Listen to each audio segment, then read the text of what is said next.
if you could help us out. Oh my gosh! Wow, that's awesome! Oh, he's internet sensation. That's awesome!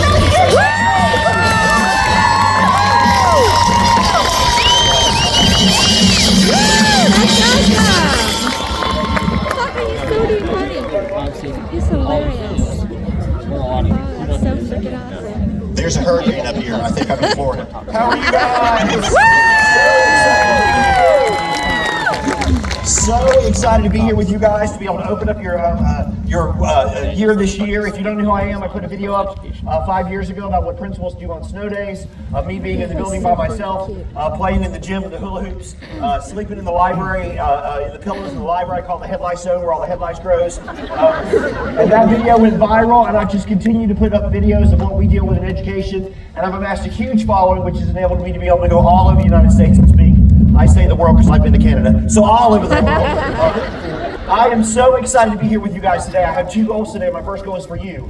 Whether you're a paraprofessional or a secretary, whether you're a bus driver or maintenance, whether you are a coach or a curriculum director, no matter what it is you do in this district, my first goal is for you to walk out of here with something that you might need to be able to get you through the school year. My second goal is more important, is for your team. Your grade level, your department, your fellow coaches, the special ed team, the specials teachers, whatever you consider your work family.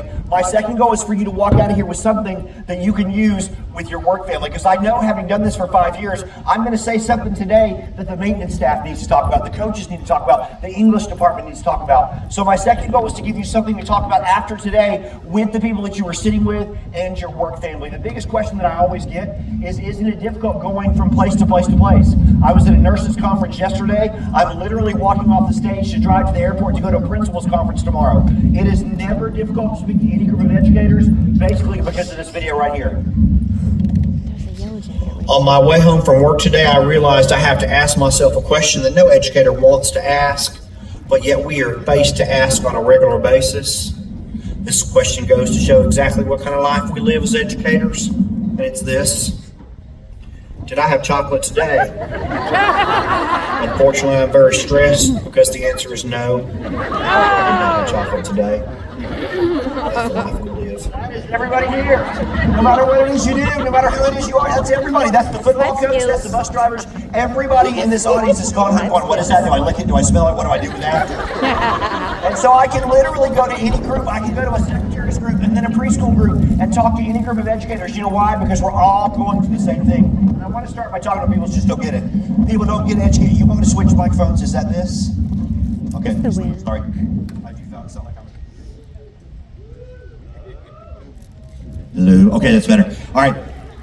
People just don't get it. People don't get education these days. If you have friends or loved ones that are not educators, I call those people others. If you have others in your life, they don't get what we're going through, and it's very stressful to go home to a loved one and talk about your day, talk about a crazy parent, talk about something that happened, because what we're wanting from those people is sympathy and empathy, and they can't give that to you. I have 3 adult children. One of them's an educator, 2 of them are not.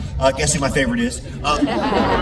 It's very stressful going home to 2 of my kids. You know why? Because they just give me a blank stare, and they don't understand what we're going through. My daughter is a speech path in my district. She understands exactly what we're going through. And so it's very stressful when you go home to a loved one and talk about your day and you get a blank stare. It used to really bother me until I realized what was going on. You see, if you have friends that are 20, 30, 40, 50 years old, they think what you're going through today is the same thing they went through 20, 30, 40, 50 years ago. Your non-educator friends believe that your world in education is exactly the same as it was when they were growing up in the 70s, 80s, and 90s, and nothing to be further from the truth. Think about how much our world has changed just in the past 5 years with COVID and all that craziness. I'm always amazed when my non-educator friends will say to me, hey, where are you getting your ideas for your videos? I'm like, hello, I'm showing up to work. And they will literally argue, and you know you're a comedian, you're just making that up. And what they don't get is the reason it's so popular is it's literally true life. This video got the most responses from my non-educator friends, messaging saying that's a great example of a video that you have thrown up just to be humorous, because there's no way that's a true life video. So as the video plays, ask yourself, have these things happened in my building? And I'll go ahead and give the answer. Yes, all these things happen in your building as well as mine. Elementary school, Grange Secretary, hold on one second, please. Hey, honey, why you late? Write your name right here. Why you late? Your daddy was pooping? No, don't write that down there. Just put overslept, and tell your daddy to poop on his own time, not on my school time. Or elementary school, how can I help you? What time does your child have lunch? I can check. Who's your child's teacher? What do you mean you don't know? What grade are they in? What do you mean you don't know? Are you sure you even got a child? It's a lady teacher. Well, that really narrows it down. How about this? When your child gets off the bus today, if you can figure out which one's your child, ask them who their teacher is and call me back tomorrow. I'll get you covered. All right, goodbye. Hey, honey, why are you late? Right here. Put traffic. Your mama tell you to put traffic? There ain't no traffic. There'll be a lot of kids stuck in traffic. Put mama wouldn't get up right here. All right, go to class. Elementary school, how can I help you? What we having for lunch today? Let's see, pizza, Go-Gurt, some animal crackers. What do you mean you're going to bring your child's lunch because they won't eat that? Who's in charge of your house? I think they should be eating whatever we put in front of them. You can charge. Picky eater.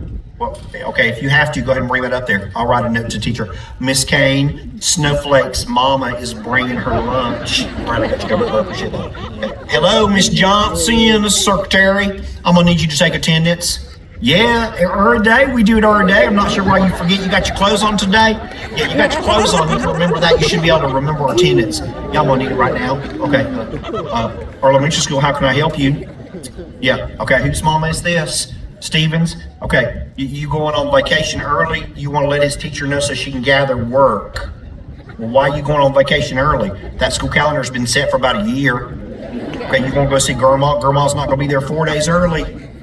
Okay, well, here, let me write a note. Mr. Brown, Stephen's mama called. She would like you to spend 3 or 4 hours gathering homework and work 2 weeks early so he can go on vacation. Don't forget to read log so she can sign it and act like her child read, even though he was not doing it. All right, I got you covered. Appreciate that. All right, thank you. All right. Hello? Yeah, Is this April's mama? Yeah, she's not at school today. Yeah. Well, I'm sorry for waking you up from the nap. She's not at school today. All right. Oh, she's sick. Okay. She got a fever? No. Okay. She throwing up? No. Okay. Well, why do you think she's sick? Oh, she told you she was sick and she needed to stay home. Okay. What's she doing right now? Okay. Watching the TV and playing some video games? All right. Well, you tell her I'm going to send the Easter Bunny over to your house later with her homework. Oh, you don't believe that?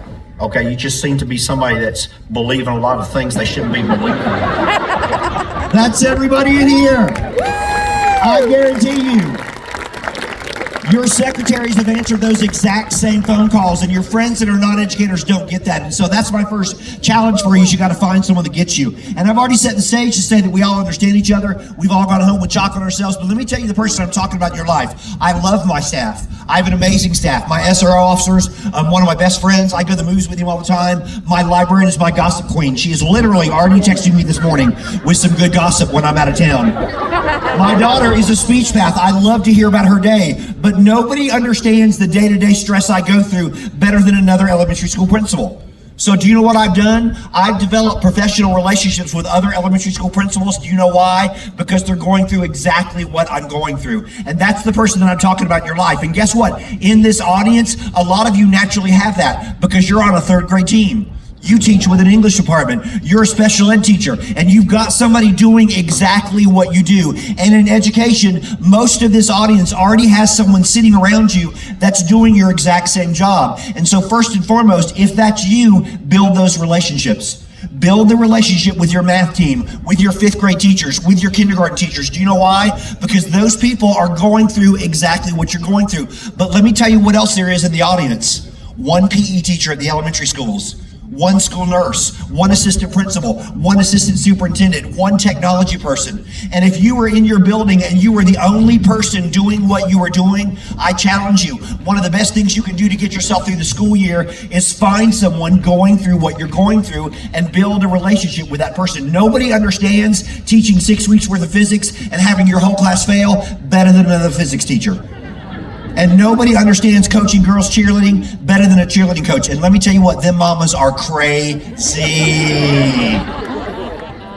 What your cheerleading coach is going through is not the same as what your basketball coach is going through.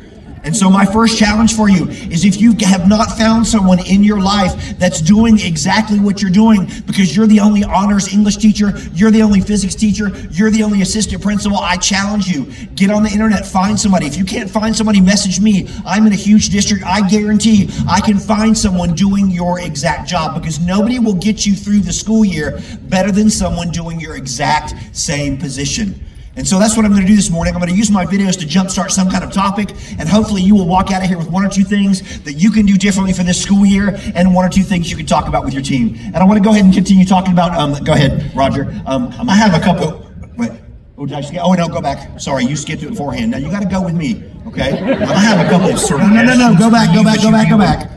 Okay, I'm going to do this for now. Okay, all right, sorry. That's it. We got to be able to accept different people's personalities. Let me tell you what's sitting around you. Let me tell you what's sitting around you right now. What's in your office, what's in your central office, what's on your buses. People that are not like you. Sitting around you right now are people that don't vote like you, they don't worship like you, they don't exercise like you, they don't teach like you. You were up until midnight on TikTok and they were in bed at 8 o'clock. That's what you're sitting around right now. You are literally sitting around people that are not like you. And let me tell you the most important thing I will tell you today. You in these stands have to learn to accept everybody in the stands for two reasons. First of all, if you can't accept somebody sitting around you, you don't like their lifestyle, you vote Republican, they vote Democrat, you go to church 3 times a week and they don't go to church at all, you are going to end up being miserable. You know why? Because you have to sit with them at PDs. And you got to be on buses with them to volleyball games and field trips. And if you can't accept the people sitting around you and in your building, you are going to have a miserable school year. Do you know why? Because this is your work family. But more importantly, and most importantly, if you as the educational role models to kids all over this town are unable to accept somebody 3 rows behind you because you don't like where they worship or who they're voting for, how can we ever expect a football player to be in a lab group with a band kid? Amen. Because let me tell you what, those personalities are very different. And if you're going to look at your kids and say, you two can do a book project together, you don't have to be best friends. You 4 can do a project together, you don't have to be best friends. How can you not accept somebody 3 rows behind you because you don't like who they're married to or you don't like who they're voting for? The best thing you can do for your kids this school year is learn to be able to accept everybody. And I know that it's difficult because we're dealing with people that are not like us. Amen. I have a couple of suggestions for you as you deal with negative people. I know as the school year starts, you're going to encounter people that don't like the new curriculum, they don't like the new principal, they don't like their class, they don't like nothing. They're just negative. And if you keep talking to them negative people, let them talk to you, it'll get all over you like white on rice. You don't want that. So I have a couple suggestions. My first suggestion is don't throw shade back at them. That means being negative back at them. When they're complaining about the new curriculum, you might be tempted to say, well, if you like the old curriculum so much, why don't you murder it? I found that throwing shade does not work. So here's some things you can do. First is you can distract them with fancy adjectives. Like when they're saying something negative, you can just look at them and say, your hands are so dainty. Or maybe you could look at their shoes and say, your shoes are spectacular. Throwing out them fancy adjectives will get them all distracted. Or if that don't work, right in the middle of their negativity, you can say something real crazy and offbeat, like, I love to eat glue. Or maybe you can say, I wonder what would happen if I punched a tiger at the zoo. And saying something crazy like that will get them all distracted. If those 2 things don't work, you can always throw up the horse blinders. That's when you just throw up your hand like this, and you just completely ignore what it is they're saying. So if them fancy adjectives don't work and them distractions, just throw up the horse blinders. You just need to get away from the negative people. Have you ever worked with someone like that? Yeah, point to them. No, just kidding. They're here.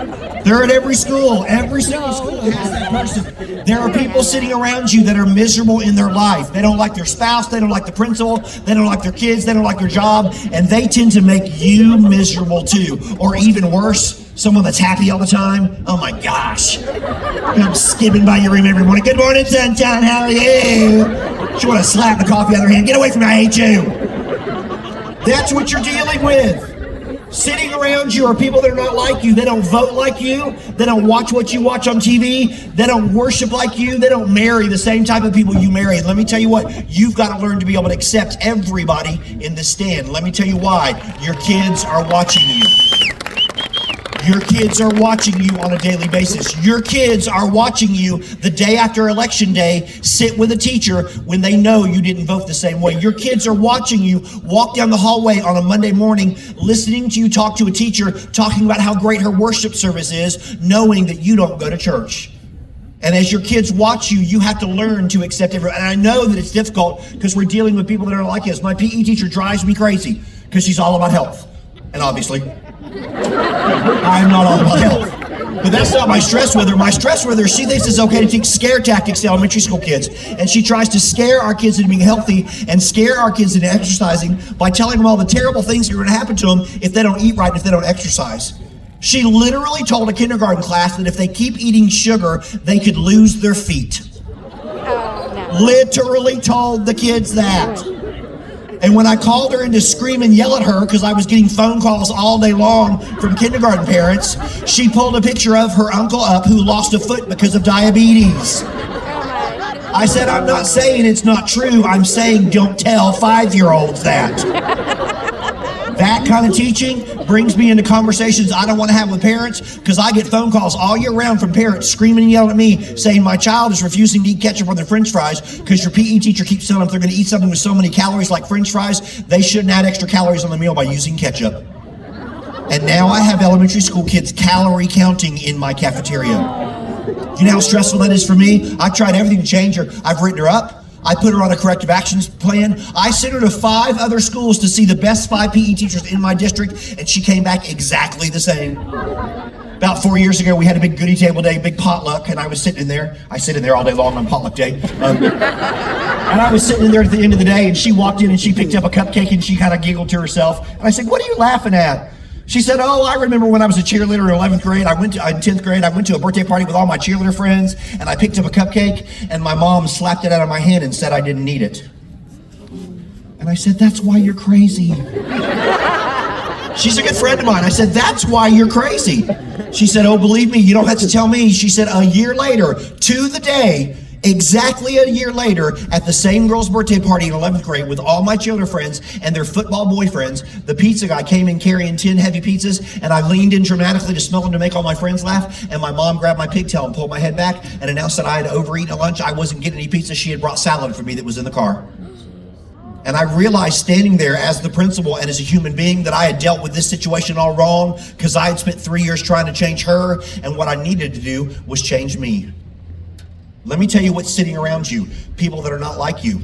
They don't vote like you. They don't worship like you. They don't love like you. They don't exercise like you. And you can spend this entire school year trying to change everyone around you. But let me tell you what's going to make your life easier. Change you.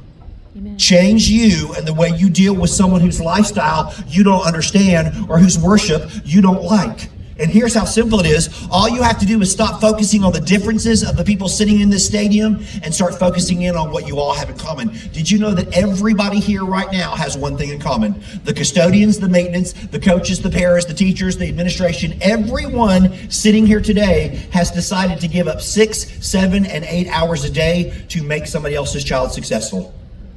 Everybody in this stadium is giving up their own life to make somebody else's child successful.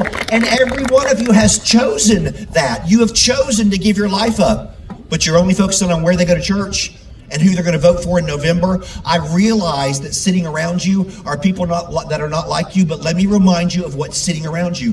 People that are exactly like you. And let me remind you of something. Your kids are watching you. Every time you roll your eyes at Mrs. Frizzle, all dressed up every day, skipping down the hallway, hugging and high-fiving all the kids.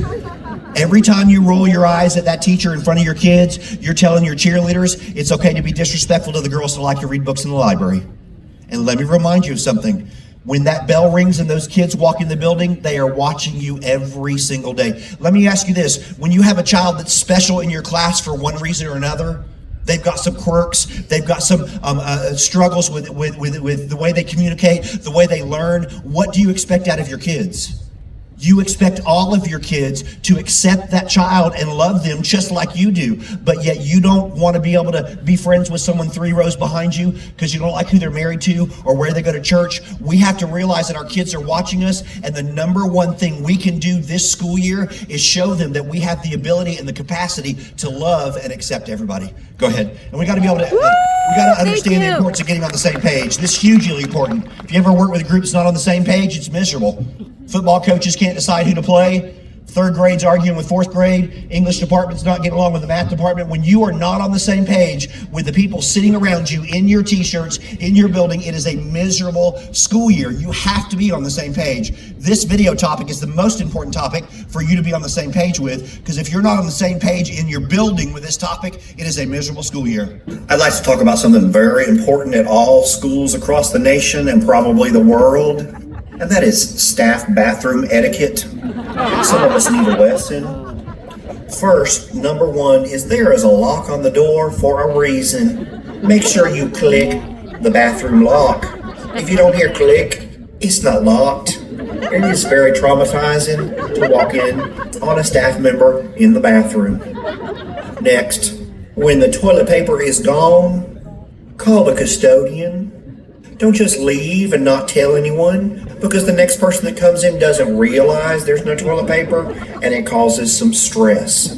Call the custodian. Next, if you share a bathroom, males and females, and you have fluffied up that bathroom with lace and flowers and generic Lungerburger baskets, put something manly in there so the men will feel welcome, like a bobblehead or a superhero poster. We want to feel welcome too.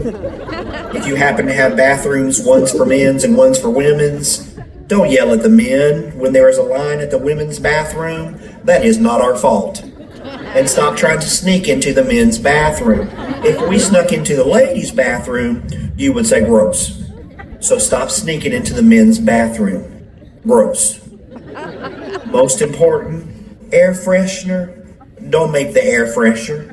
So stop spraying 42 seconds worth of air freshener. It's just making things worse. And as it pertains to that rule, if you have Taco Tuesday at your house, Wednesday might be a good day for you to get a doctor's appointment so you can be off school and bless everyone. So that video came up from me walking in on a substitute teacher with her skirt hiked up, sitting on the toilet in the staff bathroom because she forgot to lock the bathroom door, and I just burst right in on her. When she came out, I said, I'm sorry, I'm traumatized by this event. I've got to reassign you. You got to go to another school today. But as humorous as that is, you know how difficult that is.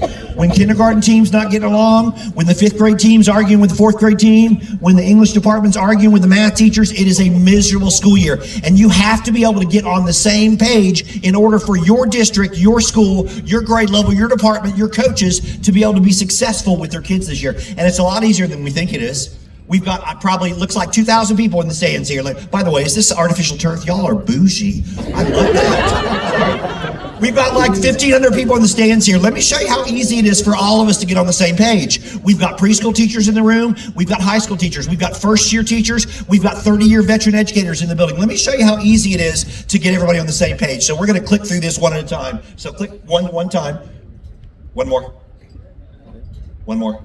Okay, if you can carve a pumpkin, you can stay with me. Okay, just all right. So here's what I want you to do. So focus on me in case he goes ahead. So pick a number between 1 and 10 in your head. Pick a number between 1 and 10 in your head. Now multiply that number by 9. I know kindergarten staff's like, whoa, what's going on here? Multiply that number by 9. Go ahead. Now you're going to separate the digits and add them together. If your answer was 15, you'd add a 1 and a 5. So separate the digits in your answer and then add those digits back together again. Go ahead. Now subtract 5. Okay, now you're going to change your number into a letter. Click one more time. If you have a 1, it's an A, 2 is a B, 3 is a C, 4 is a D. So now you got a letter of the alphabet. This is where it gets a little bit harder. Pick a country that starts with your letter. One more click. Click an animal that begins with the second letter of your country. We think it's hard to get on the same page. One more time. Raise your hand if you got Denmark and elephant. There you go. It's like a magic show. Oh, I'm going to levitate. Oh. Guess what? It always happens that way. Whether I'm with 20 people in an individual school or I'm in a football stadium with 1,000 people, the percentages are always the same. 90% if you got Denmark and elephant. 2% if you got Denmark and another animal, eagle, emu. 2% if you had a hard time with the math. Like, wait, I gotta take off my shoes, hold on, slow down. Several of you were just like your kids, whatever, I'm just gonna watch, I ain't gonna do this. And usually in a room this size, there's at least a handful of people that got what I got, which is the ADHD answer, which is Djibouti Jaguar. Anybody get to it? There you go. Guess what? It always comes out that way. Always comes out that way. Here's why. You're always going to land on number 4. There are only so many countries that begin with letter D, and an elephant is the first animal you think about. This is great to play if you have an adult group that you're with, a Bible study, a bunco group, or older kids. Your cheerleading squad, the cast of your play, your band. Here's why. Because it's always going to come out that way. But here's the deal. I don't want to just give you a cutesy activity and say get on the same page and not tell you what the key is. Because there's by the way, I just felt a drop of rain and you told me it hasn't rained here in like 19 years. When I said, what are we going to do if it rains? He said, oh, it never rains here. It rained all the way here last night. Literally all the way here last night. Okay, see, my ADHD medicine is not kicked in yet. I don't know where that. Where literally am I at? It's always going to come out though, but I don't want to just give you a cutesy activity and not tell you what the key is. So let me tell you what the key is to you being on the same page with everybody sitting around you, with your superintendent, with your board, with your grade level, with your principal. So I'm a neighbor. I have 750 kids in my elementary school. We're the largest elementary school in Lexington. We have been designated by our school board to be a neighborhood school. Because of that designation, it means everybody but the liars live within a 4-mile radius of my school. I got a lot of lying parents trying to sneak in. So 750 kids, everybody but the liars live within a 4-mile radius. And because of that, I have 19 buses that service my school. My bus rider line is crazy long for an elementary school. And 5 years ago, I had a knockdown drag out between 2 80-year-old bus drivers that included slapping each other in the face, spitting on each other, cussing at each other, and all the 5th graders circling around them going, go, go, go, go. And they got into a huge fight because they both wanted to be first in the bus rider line. We get out of school at 2:45, they started pulling in at 2:15, and then 2 o'clock, and then 1:45, trying to be the first bus in line, and it culminated into this huge fight that the kids still talk about 6 years later, when one of the bus drivers started pulling his bus in at 9 a.m. and having a friend pick him up, so no matter what time the other bus got there, his bus was parked there all day long. And they literally got into a fight in front of all the kids. And when I went storming out there and said, what in the world is going on with 2 80-year-old men fighting it in front of a bunch of elementary school kids? One of the bus drivers said, if I'm not first in line, then I'm 10 minutes late every afternoon to pick up my wife from her dialysis appointment. Do you know how easy that would have been solved? Communication. See, that's the key.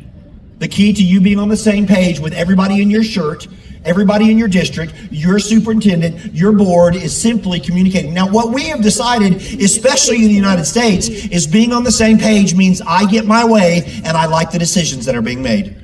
Let me remind you of something. Being on the same page does not mean you're going to get your way. It doesn't even mean you like the decisions of your superintendent, of your principal, of your district, of your grade level, your department. It just means you understand them because you are communicating. Because there will be a day where you don't get your way this year. It's probably happened to you this summer for some of you because you were on an interview committee. And the person that you thought was best is not sitting in the audience. You're not going to get to call the play that's going to win the game. You're not going to get to spend the money where you think it needs to be spent. You're not going to get to place the kid where you think they need to be placed. You're not going to be able to put the pair where you think they need to be. Do you know why? Because you're sitting in a stadium with 1,000 people who have different ideas, different priorities, and different thought processes. But it doesn't mean you're not on the same page. Because when you as a grade level, a department, a school, a group of coaches, a special ed team, the bus drivers get together, listen to each other, hear each other, you are always on the same page. Do you know why? Because being on the same page doesn't mean you're going to get your way. It doesn't even mean you like the decisions of your board, of your superintendent, of your principal. It just means you understand them because you are communicating with people around you. And we have to communicate with the people around us. Go ahead. And we got to understand the importance of climate culture. Do you know who's in charge of climate culture of this district, of your building? It's you.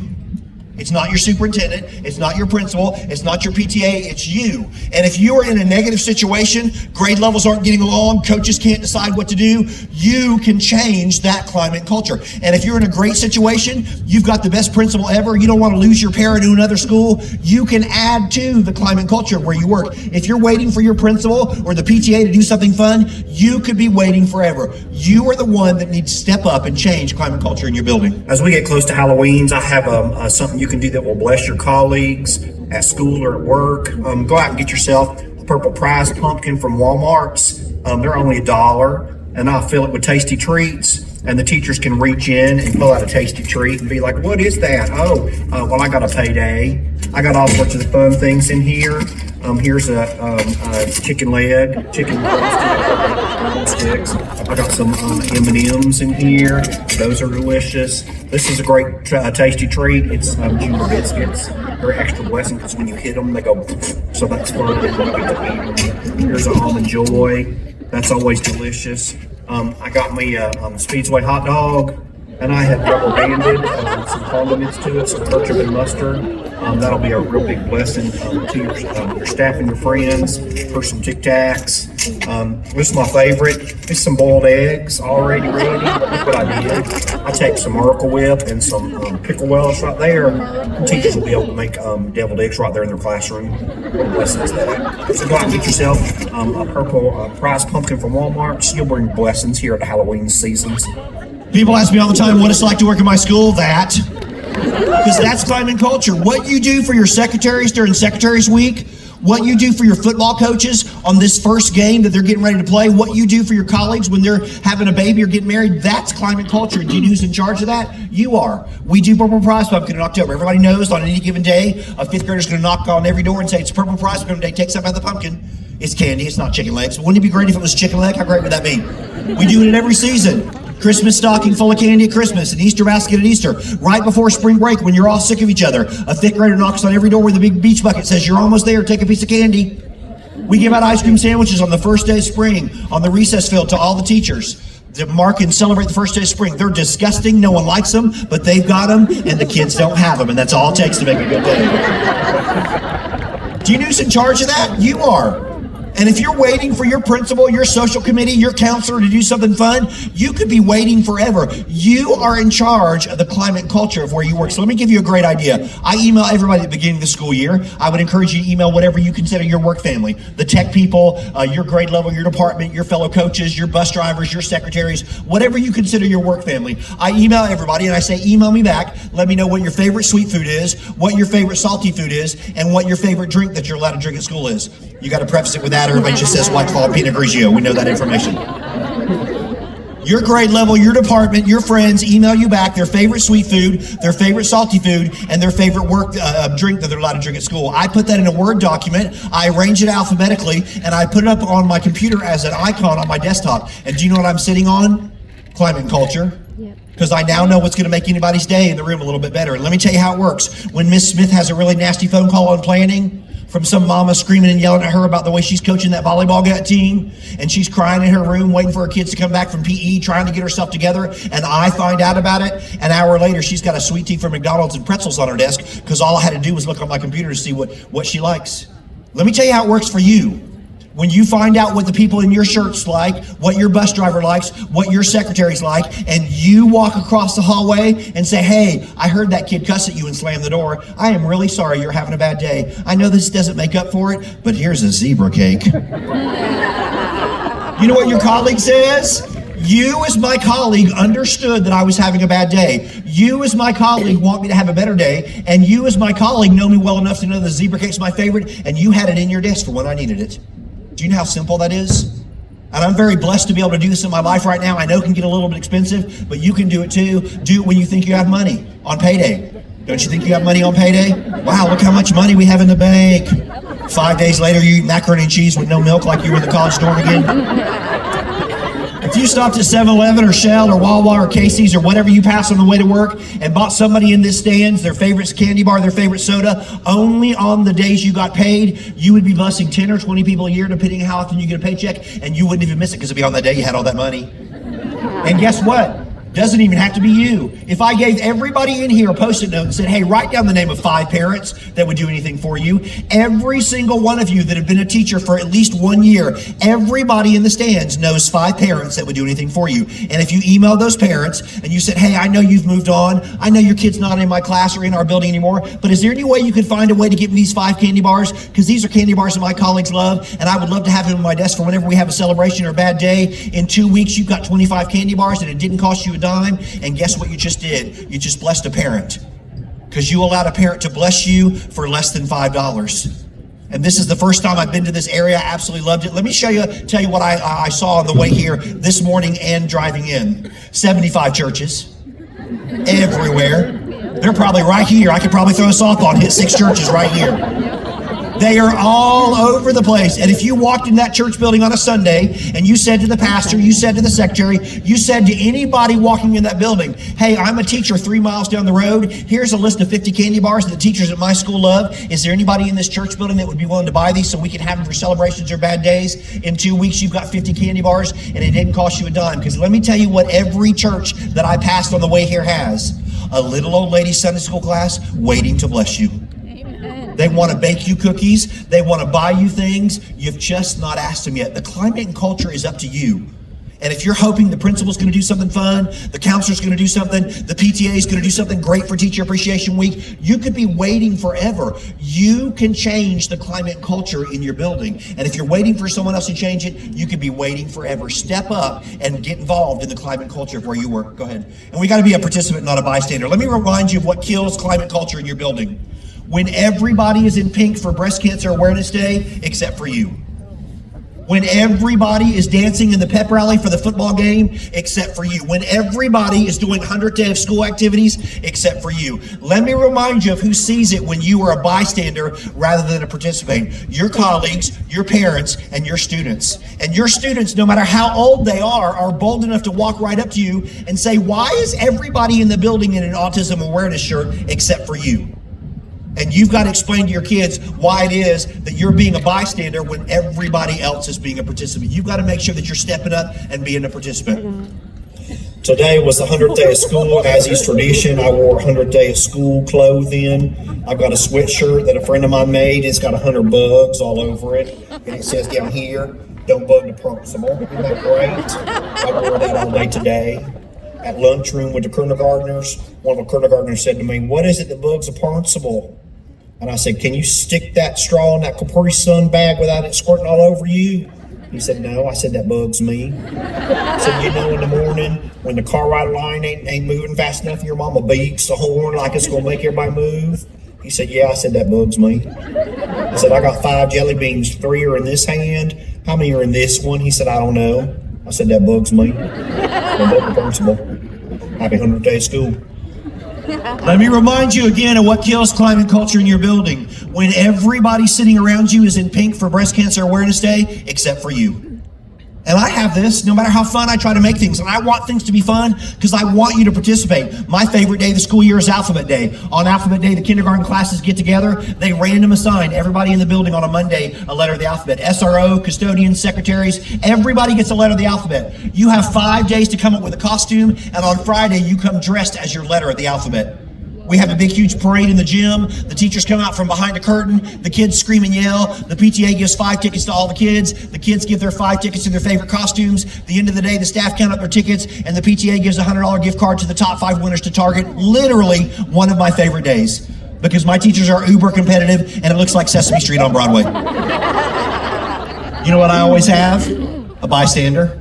They're mad at me, or they're mad at their grade level, or they've been doing this for 30 years. Let the younger teachers do that. Used to really bother me when somebody wouldn't do that, but now I know how to figure it out. I just go in the room and say, hey, I noticed you didn't dress out like a letter today. Here, I cut out the letter B. You can be a B today. Just a random letter so they can participate. If you didn't get that, ask your colleague later. It was pretty funny. Here's why. I know what it does to climate and culture when everybody is in pink for Breast Cancer Awareness Day, except for you. When everybody is dancing in the pep rally, but you don't want to.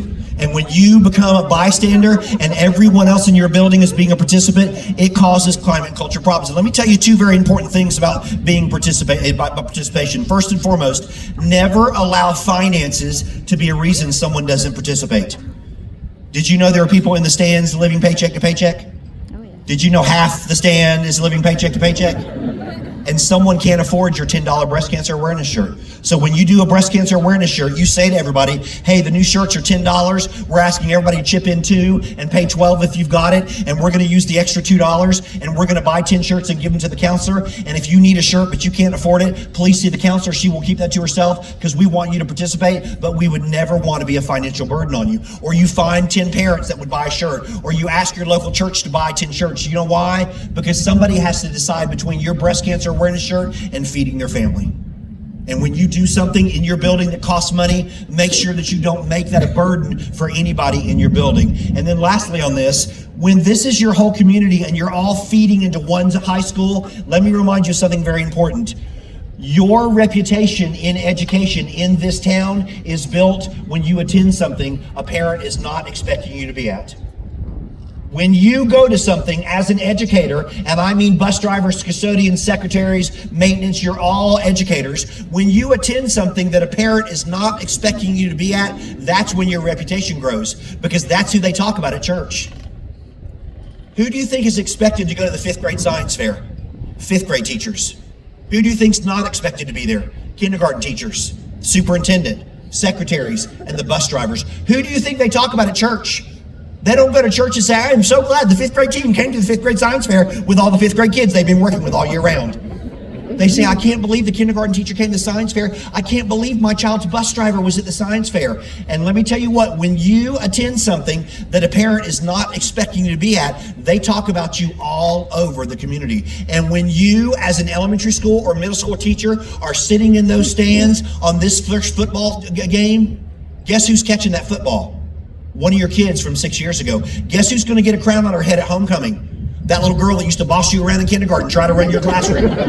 Now she's the homecoming queen. And when you attend something that a parent is not expecting you to be at, that's when your reputation grows. Let me tell you what happens when we have a school-wide assembly, a play, a 5th grade basketball game, the science fair. The first row is bus drivers, the second row is custodial, and the third row is food service. And my parents flip out because they forget that those people are part of our community. You know who the first person is to see your kid every day? A bus driver. You know who the second person is to see your kids every day? Your food service. And they are part of your community. So encourage them, because when a bus driver comes to homecoming, the homecoming queen is the kid you've been driving home for the past 6 years. Make sure you are attending things that your parents are not expecting you to be at. Go ahead. And we got to plan fun activities.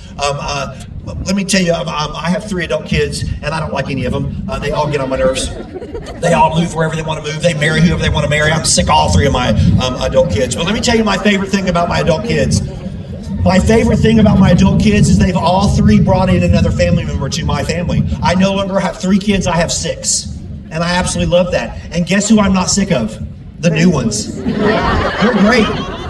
My kids are sick of me, I'm sick of them, but the new ones are wonderful. And we have traditions that we've been doing in our family forever. And when you plan fun activities, they become traditions. And people want to be a part of traditions. When my kids were growing up, they knew the only way to get their birthday gift was to go on a scavenger hunt. When they were little, it was in the house. When they got a little bigger, it was in the neighborhood. When they started driving, it was across the whole town. My kids hate it, not the new ones. They think it's the best thing ever.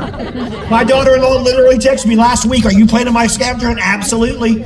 When we were growing up, our tradition every year is to go down after we eat Thanksgiving, get up all the Christmas decorations from the basement, lay them out, and on Friday we would decorate for Christmas. We went down there when my kids were younger to 3 foot of water in the basement.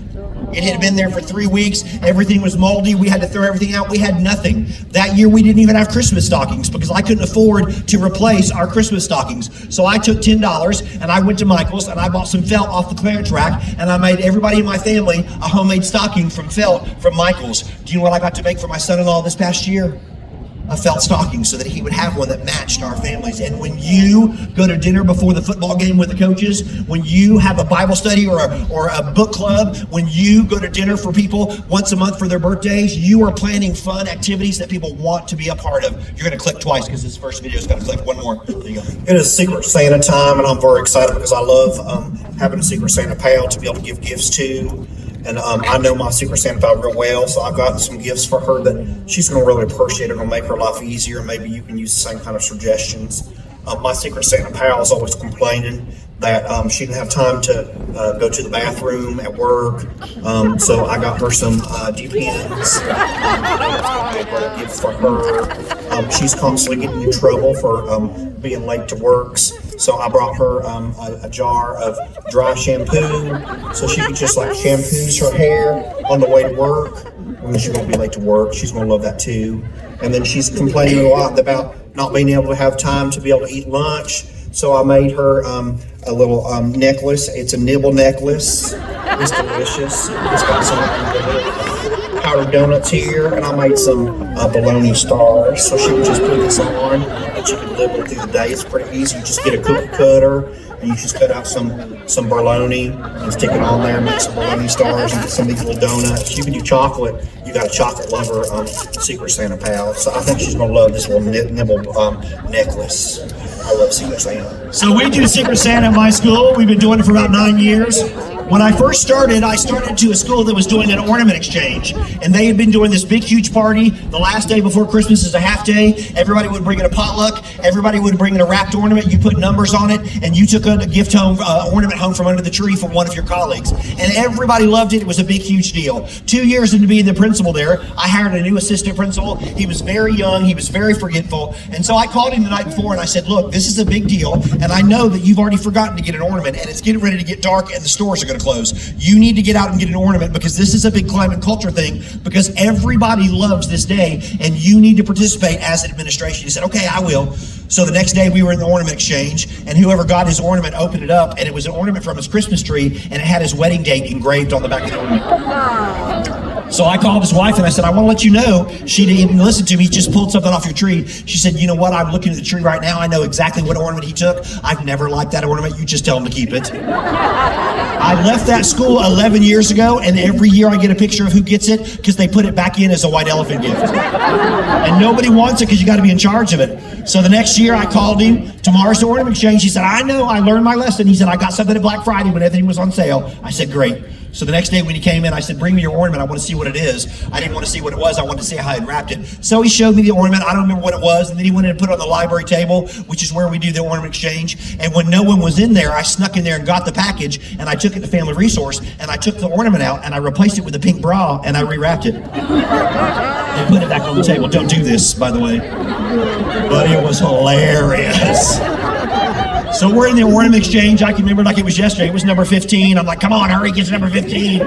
Finally, the lady that's in charge gets to number 15. She says, okay, we're at number 15. Who brought this in? He says, I did. They all say, it's going to be from your tree. I'm like, it ain't going to be from his tree. And she says, okay, who drew number 15? And my 76-year-old reading recovery teacher raises her hand. And I went, oh, wow, I didn't think this through very well. She's got her walker going, it's going to be from your tree. I'm like, it's not going to be from your tree. I can't decide if I want to kick the walker out from under her and run or just let it play out. So I just let it play out. She opens it up. She holds up this big, huge, hot pink bra, and everybody turns and looks at him, and he turns and looks at me. And I'm thinking, here comes Human Resources. I'm getting ready to get fired right now. She puts it on one arm, puts it on the other, and goes, look what I'm taking home. The next day, we got a picture of her wrapped around her angel, like it was a Christmas, like it was a shawl on her angel. And every year for the past 9 years, we get a picture of what she does with it because she hangs it up at her house like it's an Christmas decoration. Last year, it was in the manger scene. The baby Jesus was sleeping in a bra cup. It was hilarious. Nobody misses the ornament exchange at Cane Ridge. And when you plan fun activities, when you do fun things with people sitting around you, you have things people want to be a part of. So plan fun activities in your buildings. Go to dinner before the volleyball game. Have a book study. Do something once a month with your team, because when you plan a fun activity, you've got something special for your team, for your grade level, for your coaches. So plan fun activities because they become part of your traditions. So I want to close my time with you guys doing something a little bit different. I was a youth minister for 9 years in Florida, and one of the best ways that I found to ever teach a student was with an object lesson. And so I started using object lessons with my staff about 9 years ago, and I buy them 5 or 6 things every year, usually one for every day of PD, and I give them an object and I say, I want you to put this on your desk for this reason. And then I teach them something about that object, and I challenge them to put it on their desk all year round to be able to remember what it is that we talked about with that object. So I want to close today by showing you my most important objects, and I have the same goal with my objects that I have with my videos, that you would see 1 or 2 things that you might want to purchase for your desk and 1 or 2 things that you could talk about with your team. So the first thing that I give everybody in my building that I challenge you to grab is just a pacifier. Everybody in my building gets a pacifier every single year. And I know you're thinking, because you're laughing because you think I'm going to say suck it up, crybaby. That would be great. That's not what I say, though. I love this lesson, especially for this crowd. If you were leaving today and you walked into your parking lot and you saw a pacifier on the ground, you would say to yourself, well, somebody here today had a baby and the baby dropped their pacifier, because this represents someone's baby, which is exactly why I give it to my teachers, because I want my staff to remember every single day who they're dealing with. And so I give this to my teachers and I say, put this on your lanyard. I give this to my bus drivers and I say, put this on your dashboard. I give this to my coaches and I say, attach this to your whistle. I put this on the sneeze bars in the cafeteria so that those women will remember who they're feeding every single day. And so I want to challenge you to grab one of these and put it on your desk, put it on your lanyard as a reminder that whether you are teaching 3-year-olds or 21-year-olds, every single one of you, when school starts, are going to be standing in front of someone's baby. You know who forgets this in my building? 4th and 5th grade, because they're dealing with the oldest kids. You know who forgets in this audience? Middle school and high school, because you're dealing with older kids. I don't care how old they are. The bottom line is they are all someone's baby. That 17-year-old snuck the bourbon on the band trip, got all the flag girls drunk. True story. Now you got to decide as a superintendent or as a principal if they're going to get to go to the award ceremony. And you have every right to take that award ceremony away, because they signed a contract on that overnight competition trip. They wouldn't sneak out of the room. They wouldn't bring liquor. They wouldn't bring cigarettes. And here you got this 17-year-old already admitted, snuck a bottle of bourbon back there, gave everybody a sip at the back of the bus. Do you know why you're getting ready to get a frantic phone call from a parent? Still someone's baby. I don't care that they snuck bourbon on your band trip. They're still someone's baby. I don't care that they threw a brick out the bus window the last week of school. True story. Hit a Mercedes of all cars. You know who that 5th grader was? Someone's baby. And do you know what some of you have forgotten? That you're dealing with someone's baby. Because this afternoon, you're going to be screaming and yelling at 15, 16, and 17-year-olds on the football field. You know who they are? Someone's baby. I take these into every IEP meeting I go to. Here's why. This is what you're going to say in an IEP meeting. Your child is not where we're expecting them to be academically or behaviorally, but we've got this great team of teachers in place, and we'd like to share with you a plan to help your child get where they need to be. And we need you to be a part of this team as the parent. Do you know what the first thing every special ed parent says to themselves in those meetings is? I wonder what I've done wrong to be here. Do you know what the second thing they say? I wonder what you've done wrong. You know what usually comes out of their mouth? I wonder what you've done. Well, you've had them in this district for 7 years. Why is it my problem that my child can't read when you've been the teacher for 7 years? Well, Miss Smith was on maternity for 6 months last year. Maybe that's why my child can't add. And all of a sudden you got a volatile staff meeting, a volatile IEP meeting. Every time I go into a student meeting with another staff member, every time I go into an IEP meeting, I put a pacifier right in the middle of the table so that everybody will remember who we're talking about. You know what that does? Changes your demeanor, changes your body language, changes the words that you use. I want to challenge you to remind yourself, everybody in this stand, whether you're working with high school or preschool, you are going to be working with someone's baby this year. My daughter's a speech path in my district. When she first interviewed, she called Human Resources, and she said, I want to let you know that I turned in my application with a fake last name because I don't want any benefit of having my dad's last name because everybody knows him. Do you see how stupid adult children are? How dumb is that? So she interviewed. I had no idea where she was interviewing. I didn't get involved. I let it go. I let it. God planned it out. And she got hired by my friend Josh, and I'm thrilled that she was with him. He was one of my mentor principals. Her first year in January, her mother was out of town, so I texted her about 4:45, and I said, hey, meet me at Subway at 5 o'clock. I'll buy you dinner. Your mom's out of town. I eat dinner at 5 o'clock, so that way I can eat a second meal at 9 o'clock and have a reason. Amen. So I text her, meet me at Subway at 5 o'clock. She texts me back real quick, said, I can't, I'm still in staff meeting. We get out of school at 3 o'clock. It was 4:45. She was in an hour and 45-minute staff meeting. So I pulled my cell phone up and I pulled up Josh's number and I texted him, Josh, why do you still have my daughter at school? Do you know she got to school at 7 o'clock this morning? Did you know that no one is listening to anything you say after the first 15 minutes of your staff meeting? And every time someone picks up a cell phone, they are texting the person right next to them and tell them how dumb it is you got them at school at 4:45. Can you please end this stupid staff meeting so I can take my daughter to dinner? And right before I got ready to push send, I stopped myself for 2 reasons. 1, she would have killed me. 2, he's allowed to do that. We don't have unions in Kentucky that stop a 2-hour staff meeting. But do you know why a 58-year-old man would text message a 23-year-old's boss and say, why is she still in staff meety? She's still my baby. I don't care how old she is. She just got married 2 years ago. You know what her husband got in his stocking for me that Christmas? Because I want him to remember who he married. He didn't marry a successful speech pathologist with her own house. He married my baby. And I've been to jail once. I'll go to jail again. It won't bother me a bit. And you know what some of you have forgotten? That you're dealing with someone's baby. So I challenge you, football coaches, put it on your whistle. Teachers, put it on your lanyard. Bus drivers, put it on your dashboard. I literally just taped one of these to the corner of my secretary's computer screen. Do you know why? She's the first one that gets cussed out. Do you know why she's getting cussed out? Because something is happening to their baby. And I want her to be able to de-escalate the situation and realize the situation is not about me or the principal or the teacher or the librarian. It's about this parent's baby. And so I challenge you to put one of those on your desk. The latest thing I got my teachers this year was just a little teeny ant. Little teeny ant that I gave everybody. They're little plastic ants for a dime. I gave everybody an ant. I want to remind you of something. Ants have the ability to carry a tremendous amount of weight on their backs. You know this from being outside. At some point, you've seen a little teeny ant carrying a big twig or a leaf, and you thought to yourself, how in the world does that ant carry all that weight? Depending on the species, an ant can carry anywhere from 10 to 100 times its own body weight on its back. If I was the weakest species of ant, I could carry 2,500 pounds on my back. Well, 2,450, thank you very much, on my back. Think about what 10 times your body weight is. That's what the weakest species can carry on their back based on their own body weight. Well, I gave this to my teachers and I said something to them. You are in a passion profession. You're in a profession where you chose your job because you love the outcome. And when you're in a passion profession, you build a family. And I want to remind you of something. There will come a time in your career where you have to carry someone on your back. Might not be this year, might not be next year, but there will come a time in your career where you've got to carry someone sitting in this stand. And it's going to be a rough year. You know why? Because you're carrying someone. But let me remind you of something. You have the ability to do that. Someone in this audience is going to be pregnant, and they're not going to be able to get to school at 8 o'clock. You know why? Because they're in the front office throwing up for the first 3 months. You know who's going to have to get their room ready? You are. You're going to have to go back and forth between 2 rooms as that teacher's trying to get over morning sickness. Somebody in this audience is going to go through a divorce this year. Don't mean to bring you down, but statistically speaking, that's going to happen. You know who's going to get you through that? Your colleagues. Because they're going to text you at Thanksgiving and see if you have a place to go. They're going to call you this summer and say you want to go on a girls trip. And when you're having marital issues, the people around you are going to help you. There are people in this audience right now that are thrilled to be here because they left a teenager at home.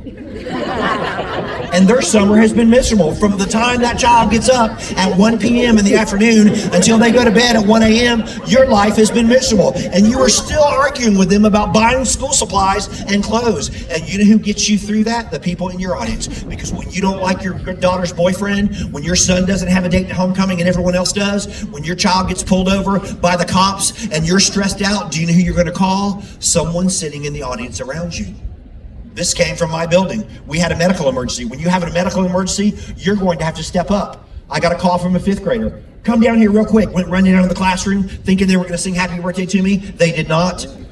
Swung the door open, 26 5th graders all sitting wide-eyed, wide as they could be, pointing at the teacher. One little girl said, she's been this way for 10 minutes. We can't get her to talk. Looked over at the teacher. She was as yellow as I've ever seen anybody jaundice. She was drooling and she was mumbling. She couldn't even communicate with me. I got the teachers, the kids to the other classrooms, called 911, rode to the ambulance with her to the hospital. She had kidney failure. She was in the hospital 4 weeks waiting for a family member to fly from overseas to give her a kidney. And when she got that kidney, she was at home for 3 weeks. You know who got her through that time? Her colleagues did. You know why she cried all the way to the hospital? Because today was the day for the 5th grade tryouts for the play, and her daughter was trying out, and she knew that if her daughter got a part in that play, she was going to have to tell her she couldn't be in it because she would not have a way to get her home as a single mother. She needed her daughter to ride home on the bus. Do you know who got that child home every day when she got the lead to this 5th grade play? Her colleagues did. 2 days later, when the librarian came through the building to talk about the science fair, make sure everybody was up, the little girl burst into tears. The librarian pulled her out and said, "What's going on?" She said, "I've got all my science fair stuff, but my mom's in the hospital. I haven't even started." Guess who took her home that day? And for the next 3 days, the librarian and the librarian's 12th grade daughter helped that child with her science fair. And when you have a cancer scare, when you have a problem, you have the ability to carry somebody through the school year. And I'll have people look directly at me and say, "I don't want to do this. It's too stressful. We're already dealing with kids. We're already dealing with parents. We don't want to do this." Let me tell you why you need to be willing to do that. It might be you. It might be you with a rough pregnancy. It might be you with a child issue. It might be you going through a cancer scare. And do you know who's going to help you through that? The people sitting around you. I challenge you to grab one of these and put it on your desk. But there are also a couple of kids that you get through the school year that I want to tell you about, parents that you get through the school year. And when you have one of these parents, you have to carry these parents. First parent you're carrying, a special ed parent. Let me remind you of when a special ed parent needs a phone call before the child gets off the bus. You need to call your special ed parents before the children get off the bus. You know why? Because if you let that special ed child go home and talk to the parent before you do, the child's going to go, "Nobody in school likes me. Nobody wanted to sit with me at lunch. I don't have any friends. I hate school." But if you call the parent, you can say, "She's going to come home upset about lunch. She tried to sit at a table with 6 kids, and we don't allow more than 6 kids, and the table was full, and the parent asked her to sit at another table, and she got upset, and it had nothing to do with that." When you have special ed parents in your classroom, you're going to have to spend more time with those parents because they need you. Let me tell you another parent you're getting through the school year, migrant parents. You are getting a migrant parent through the school year. Let me remind you of what a migrant parent has already been through. Trauma. They've already been through trauma to get here.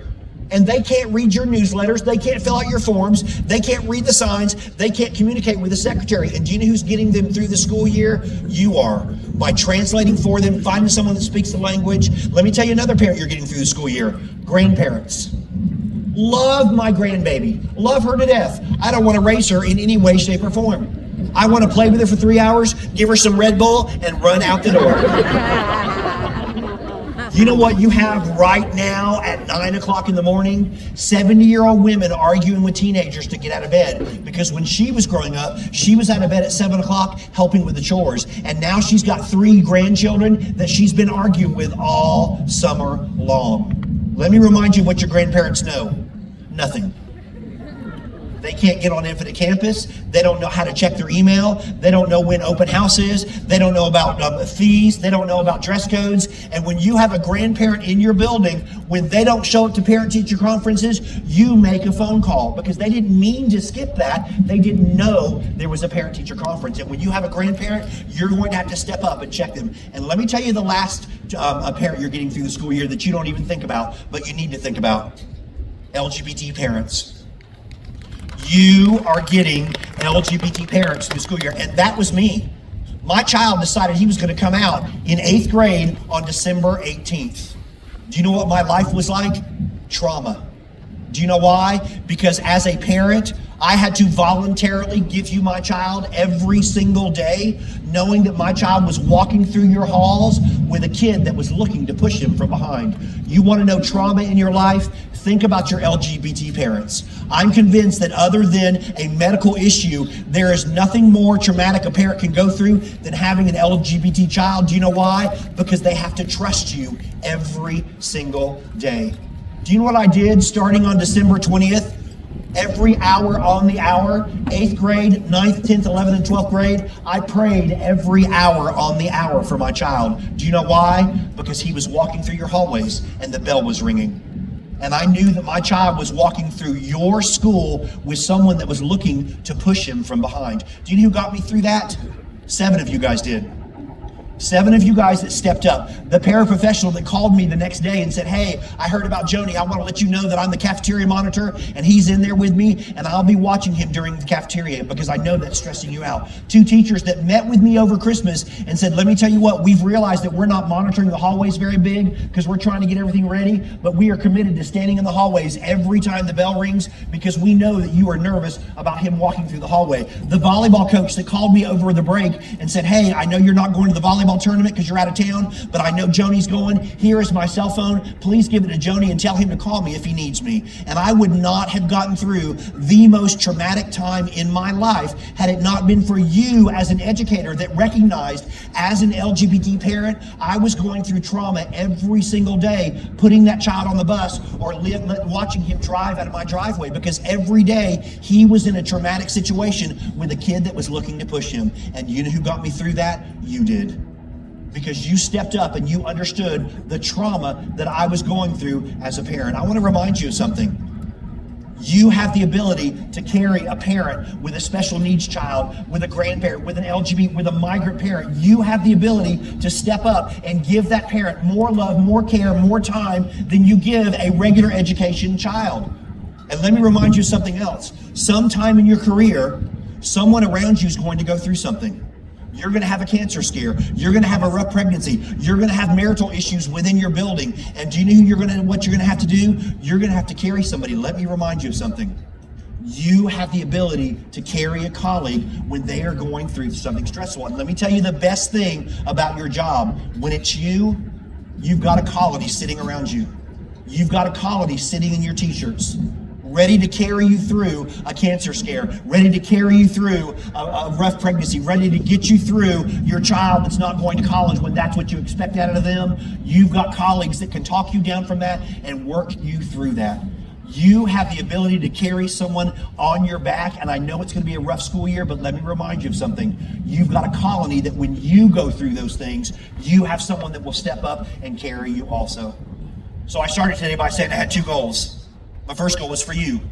Whether you're a para or a basketball coach, whether you're a substitute or a secretary, whether you're a counselor or an ag teacher, my first goal was for you to hear something you needed to hear to get you through the school year.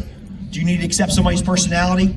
Because you're on a team with people that don't vote like you, don't worship like you? Do you need to deal with the people that are around you? What did you hear for you? My second goal was more important. It was for your team. What did you hear for your team? What can you now do for your team? Can you plan some fun activities? Because you've been here 6 years and you don't even know if somebody's got grandkids. Is that what you can do? Can you give somebody a pacifier and say, hey, I know we're dealing with high schoolers and we're the football coaches, but the bottom line is what we're coaching every day is someone's baby. What did you hear for your team? Because my second goal was for your team. But my biggest goal was simply for you to understand the importance of your job. Every single day, you are a life changer. You are not only a life changer for the people sitting in this audience, but you are a life changer for a bunch of kids that are getting ready to come into your building. And every single day, the number one thing you need to do is love, respect, and encourage every single child in front of you. And when you do that, and when your kids watch you interacting with someone that's not like them, with someone that's got special needs, with someone that doesn't worship like them, when they watch you love, respect, and encourage every child in front of you, it changes them. It changes not only the kids that you are loving, respecting, and encouraging, but it changes every child who is watching you interact with a child that is not like them. So I challenge you to think about the importance of your job, whether you're driving a bus, cooking food, counseling, answering phones, teaching, or coaching. Every single person in this audience has chosen this job because you are a life changer. And I challenge you to go into your building, understand the importance of encouraging, supporting, and loving every single child in front of you, no matter who it is that they were. So if you get down the road and you can't remember what I've said, if you've got any good ideas for videos, I will not give you any credit, but thanks now for the good ideas. I look at Instagram every day. When I get to the airport this afternoon, if I don't miss my flight, I will be looking at Instagram. I look at Instagram every single day. I don't look at Facebook, I don't look at TikTok, but if you get down the road and say, hey, would you remind me what you said about that aunt? If you message me on Instagram, you'll be coming directly to me and I will get that message. I also have a webpage. It's got my merchandise on it, it's got my videos, but more important for you, it has a little button that says contact me. And it looks like you're trying to get me to come speak at your school, but it's just my email. And when you push that button, a form comes up. You don't have to fill out the form. form. You can just say, hey, I saw you speak at opening day, and I can't remember what you said about that aunt. Hey, I've got a really good idea for a video. If you Google my name and you find that button, you push it, you are coming directly to my email, and I promise you, I answer every email that comes through that webpage. But I hope I met my goals today. I hope that you as a sub, as a para, as a teacher, as a coach, as a bus driver, as a counselor, as maintenance, as tech, as central office, no matter what you do in this district, that you are going to walk out of here with something that you need to hear to be able to get you through the school year, that you've got something that you can easily talk about with the people around you, but more importantly, you understand the importance of your job. Every single one of you, no matter where you work and what group of kids you work with, has a child in front of you waiting for you to love them, respect them, and encourage them, and allow you to walk away from them feeling that love and respect because of the way you treat them. I hope that you have an absolute fantastic school year, and I greatly appreciate the opportunity to be able to come out and speak to you guys. Thank you guys so very much. Appreciate it.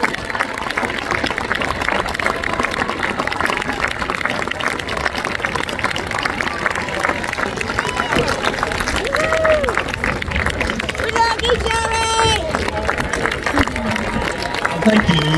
Thank you so much. I appreciate it. Thank you. Agents, please tell Gerry that he was absolutely brilliant.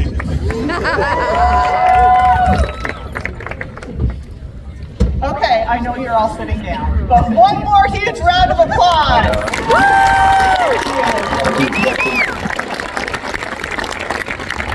I cannot wait for this school year to see how we can make a difference for Hermiston School District kids. So I appreciate you. I know